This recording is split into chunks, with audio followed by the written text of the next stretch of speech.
Hello guys, which of the following is an example of unsafe condition? Unsafe condition ऐसे question में जहाँ condition हो वो हमेशा कोई मशीन हो सकता है या कोई सरफेस हो सकता है जिसमें इंसान ने कुछ नहीं किया है। अनसेफ वॉकवे एंड सरफेस, ये पहला सही है क्योंकि इसमें इंसान का रोल नहीं, वो पहले से ख़राब है। और इंसान इसमें क्या कर रहा है, हॉर्स प्ले कर रहा है, मतलब एक दूसरे के साथ मजाक करना। टॉकिंग शॉर्टकट मतलब कोई काम को जल्दी करने के लिए बातचीत करना, ठीक है। Operating equipment without proper training, आपके पास ट्रेनिंग नहीं है, आप इंसान हो, इसलिए ये तीनों नहीं है, एक है, मतलब ए है। Unsafe walkway, unsafe surface, okay. Unsafe walkway and unsafe. दूसरा है देखो, इनएडिक्वेट गार्ड और safety device each N example of. Adequate guard ये कंडीशन है, बी इसका सही आंसर है। और अनसेफ एक्ट नहीं हो सकता, सेफ्टी बेस्ड प्रैक्टिस नहीं हो सकता, सेफ्टी स्टैंडर्ड नहीं हो सकता है, ठीक है। तो मैं आपको एक एक करके एक्सप्लेन करते चलूँगा और अच्छी तरह से बताऊँगा, बस आपको थोड़ा फोकस करना है। क्योंकि अनसेफ एक्ट जो है इंसान द्वारा किया जाता है और अनसेफ कंडीशन जो है वो मशीन की स्थिति बताती है। जैसे मशीन किस स्थिति में है तो कंडीशन बताती है, ठीक है। तीसरा देखते हैं, तीसरा क्वेश्चन, 1 मिनट।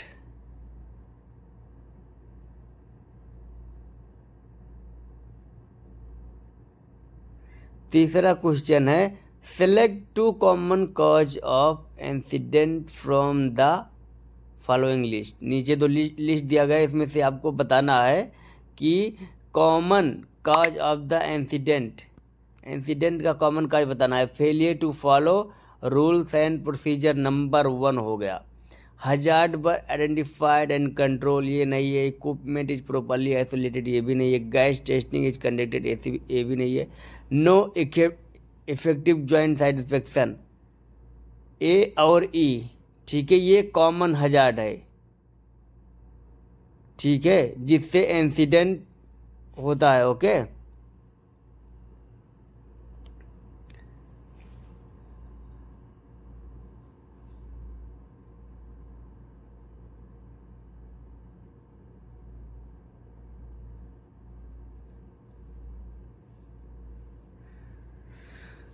ये क्वेश्चन देखो, which of the following is an example of an electrical safety hazard. इसमें आपको इलेक्ट्रिकल सेफ्टी हजार्ड ढूंढना है। इसका बेसन ये इलेक्ट्रिकल नहीं है। Energised equipment, okay, energised equipment ये बी वाला है। और भी ऑप्शन सुन लो, flowing water, control lines. Question सही से पढ़ लो पहले। Which of the following is the example of an electrical safety hazard, ठीक है।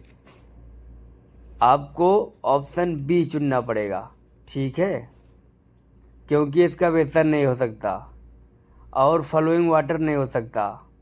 कंट्रोल लाइंस को कंट्रोल होगे तो कोई हजार्ड ही नहीं होगा अगर कंट्रोल कर लो जाओगे, इसलिए एनर्जाइज इक्विपमेंट जो है उससे हजार्ड हो सकता है।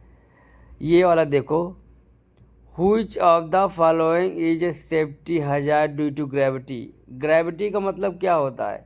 ग्रेविटी का मतलब कोई चीज़ ऊपर से लटक रही है, ठीक है, वो ग्रेविटी हो गई है। जैसे कोई भी चीज़ लटक रही है हवा में, वो ग्रेविटी है, ठीक है।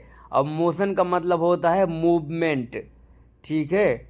इसलिए इसमें पूछा है which of the following is the safety hazard due to gravity. Option में है crane lifting operation, equipment movement, rotating shaft, lightning. Number A है क्रेन लिफ्टिंग ऑपरेशन।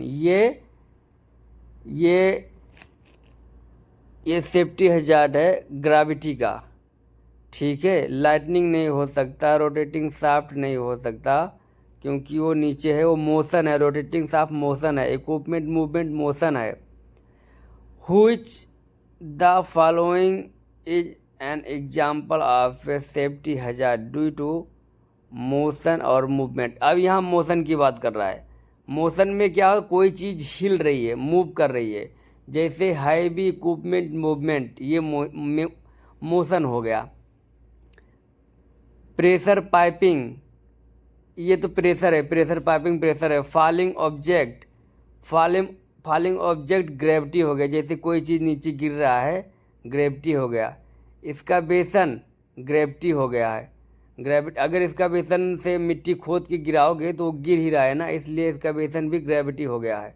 तो heavy equipment movement is the motion, number 1 correct answer है, मतलब ए वाला correct answer है। ठीक है, क्वेश्चन को आप एग्ज़ाम हॉल में ध्यान से देखोगे तब वहाँ समझ में आ जाएगा कि क्या करना है। इसको देखो, building arc is an of dash health hazard. Building arc, building arc मतलब जब आप कोई बिल्डिंग करते हो उसमें से जो धुआं निकल रहा है वो क्या है? वो एक टाइप का केमिकल है, लेकिन केमिकल ही है, जैसे धुआं भी ये है, केमिकल रहता है, लेकिन उससे क्या होता है, रेडिएशन होता है। ठीक है, उसको अगर आप लंबे टाइम तक यूज करोगे तो रेडिएशन हजार्ड हो जाता है। ठीक है, तो building arc is example of radiation hazard, C वाला सही रहेगा। न केमिकल रहेगा, न टेम्परेचर रहेगा, न बायोलॉजिकल रहेगा, only radiation hazard. Okay guys, ये बहुत अच्छा है, अगर आप इसको ध्यान से देखोगे आसानी से समझ में आ जाएगा आपको, क्योंकि अभी एग्ज़ाम का पैटर्न बदल चुका है। Which of the following is an example of engineering control by isolation. देखो, engineering and administrative and PPE सब डिफरेंट डिफरेंट है, और कोई इसमें कन्फ्यूजन नहीं रहना है। ठीक है, तो पहला देखो, ये पहला ही सही है, ये ही है इंजीनियरिंग एग्जाम्पल। दूसरा तो पीपीआरपी हो गया, पीपीआरपी हो गया, work rotation schedule, work rotation schedule, placing warning sign, placing warning sign. ठीक है, तो लॉकआउट टॉकआउट इंजीनियरिंग कंट्रोल हो गया। ठीक है, वर्क रोटेशन स्केजुअल जो है वो एडमिनिस्ट्रेटिव हो सकता है, लेकिन इसमें कंफर्म है कि लूटू है इंजीनियरिंग का। ठीक है, और ये देखो, which of the following is an example administrative control. इस बार एडमिनिस्ट्रेटिव पूछा है, तो क्या पूछा है, implementing H and S rule, मतलब ये सेफ्टी रूल है, इम्प्लीमेंटिंग सेफ्टी रूल्स, यही करेक्ट है, नंबर 1 करेक्ट है। बी वाला देख लो, using self containing breathing apparatus, ये तो पीपी हो गया, ये तो 100% नहीं है। Replacing acid by house hold liquid detergent for cleaner, ये तो डेफिनेटली रॉन्ग है। Personal fall arrester system, personal fall ये भी एक पीपी हो गया। ठीक है, तो ए वाला करेक्ट आंसर है, इम्प्लीमेंटिंग सेफ्टी रूल। ठीक है, दूसरे कोई किसी में मैं आपका ये वाला डाउट बिल्कुल क्लियर कर दूंगा। फिलहाल आगे बढ़ते हैं। Heat index is an example of, heat index देखने से ही पता चलता है। हीट इंडेक्स में एक वो रहता है, जैसे गर्मियों के दिनों में हीट इंडेक्स लगाएंगे ना, तो वो एडमिनिस्ट्रेटिव है। ओके, इंजीनियरिंग नहीं है, क्योंकि ये पेपर वर्क है, डॉक्यूमेंटेशन है, डॉक्यूमेंट का जो भी काम रहेगा एडमिनिस्ट्रेटिव रहेगा। पीपी तो पर्सनल प्रोटेक्टिव इक्विपमेंट हो गया, उसका तो कोई बात ही नहीं। आइसोलेशन जो है वो इंजीनियरिंग हो गया, आइसोलेशन जो है इंजीनियरिंग हो गया। ठीक है, तो ये एडमिनिस्ट्रेटिव है। ओके, आगे बढ़ते हैं, लेकिन पहले इसमें एक बात बता देता हूँ, जब भी ये डाउट आए ना, आपको लिख के रखना पड़ेगा, administrative, engineering and PPE and RPE, ये वाला लिख के रखोगे तो डाउट अच्छी तरह से क्लियर हो सकता है, और कन्फ्यूजन नहीं करना एग्जाम में।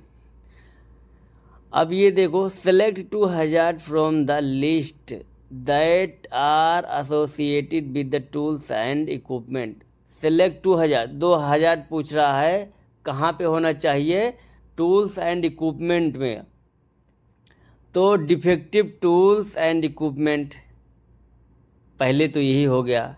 हजार्ड पूछ रहा है ना, डिफेक्टिव टूल्स अगर रहेगा तो उसी में तो हजार्ड हो सकता है। अगर जैसे कोई हथौड़ी खराब है, उसे ठोक रहे हो, दूसरे के माथे पे जाके लगेगी तो हजार्ड ही हो गया ना। डिफेक्टिव टूल्स वो एक हजार्ड हो गया। एंड फ्लाइंग ऑब्जेक्ट, ये भी किसी हैमर से चिपिंग कर रहे हो, उसमें से जो पार्टिकल्स निकलेगा, जो टुकड़ा निकलेगा, उछल के दूसरे के ऊपर जाएगा, इसलिए फ्लाइंग ऑब्जेक्ट उसको बोलते हैं।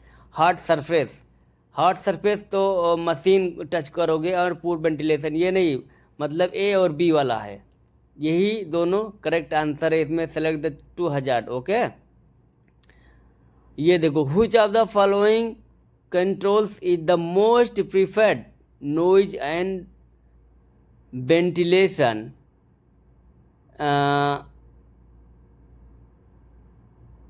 Yes yes, noise and ventilation ये पूछ रहा है। Which of the following controls the most preferred noise and ventilation.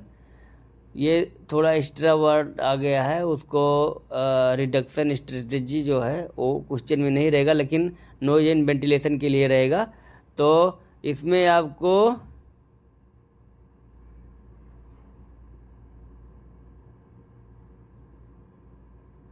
ए वाला सही रहेगा, ए वाला। रिड्यूसिंग द नॉइज और ventilation at the source by replacing of the tools, मतलब आप जो ज़्यादा आवाज़ कर रहा है उसको हटा के दूसरा टूल वहाँ पे रख दो। ये सबसे बेस्ट तरीका है, ठीक है, नॉइज और वाइब्रेशन को कंट्रोल करने का।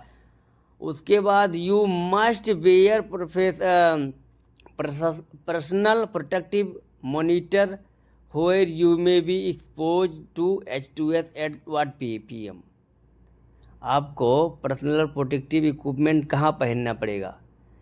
जब उस कंडीशन में आपको पर्सनल प्रोटेक्टिव इक्विपमेंट, स्काबा साबा कोई भी रख लो, वो जब 10 ppm और हायर हो जाएगा, H2S गैस है जो, अगर 10 ppm के ऊपर जाएगा, अगर आप स्काबा नहीं पहनोगे तो आप मतलब डिजीनेस आएगा, चक्कर आएगा, और आप सेंस ऑफ स्मेल लॉस हो जाएगा। आपका सूंघने की क्षमता 100 पे होती है सूंघने की क्षमता, लेकिन इस कंसंट्रेशन पे आपको कंपलसरी है पीपी पहनना, ठीक है। पर्सनल प्रोटेक्टिव इक्विपमेंट जरूरी है पहनना। तो डी वाला करेक्ट आंसर है। आंसर